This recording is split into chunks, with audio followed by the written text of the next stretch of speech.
Mga kapuso, nandito po tayo sa bahaging ito ng Sumulong Highway sa Barangay Mambugan, Antipolo City, kung saan isa pong 10-wheeler truck ang bumulusok mula po sa pataas at pakurbang kalsada at saka po sumalpok dito sa bahaging ito. Makikita po ninyo, nagkawasak-wasak ito pong bahay sa unahan na may kasama pong karinderya.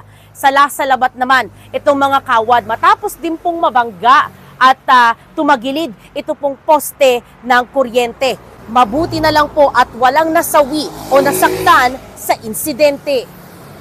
Pero ako po yung nagtitinda dyan. Ngayon po, pagtawid ko, may narinig na lang kaming mga alas 12 yata, alauna na may parang pumutok. Pagtingin ko po, yun na po yung tindahan na yung na bangga. Yun po, yan, parang nahimatay nga po ako doon sa kabila. Sabi mo, makita ko yung tindahan talagang durog na Nagpunta po sa atin yung kapitbahay namin na yung pwesto ko raw po ay natamaan ng truck.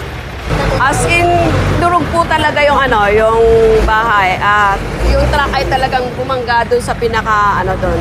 Pag ganun kasi yung style ng niya from there, tapos pag ganun siya, pa-slanting. Nakakalungkot tingnan yung bahay, di ba? Sira Ayon sa barangay, nadatnan na lang po nila itong lugar na pinangyarihan na wala na yung truck driver at pahinante na ayon dun sa mga nakausap po nila na saksi sa insidente ay tumakas kasunod po ng pagsalpok ng 10-wheeler truck. Nung bandang alauna medya, kasalukuyan kami nagro-roofing. Tapos nung eksaktong pagdaan namin dyan, nakita namin na yung 10-wheeler nga,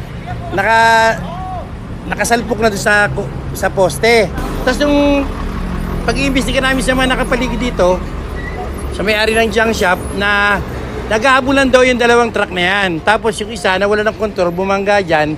Pagkabangga dyan, siguro natakot yung driver, baka kung ano gawin ng taong bayan sa kanya o may na-disgrasya sa mga tao, tumalon yung tsaka yung pahinante, sumakay doon sa kasama nilang truck at umano na. Tumakas. Kaya pagdating namin, wala na yung driver. Ganun lang tunay na nangyari. Kasi actually po ma'am, hindi po namin makontak yung pahinante at driver. Nakita lang po namin sa social media na ganun nga po. Kaya late na po kami nagpunta rito. Kasi hindi naman po namin ma'am tatalikuran yan Sasagutin po namin yung mga nasira sa kanila, yung mga paninda, kung ano po yung mga kabuhayang nawala sa kanila, sasagutin po namin ma'am.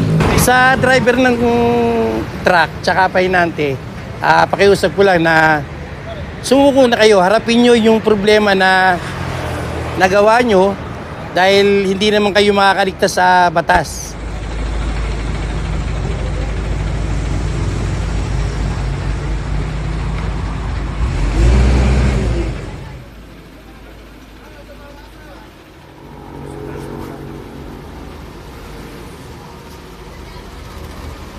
Mula po rito sa Antipolo City, EJ Gomez para sa GMA Integrated News.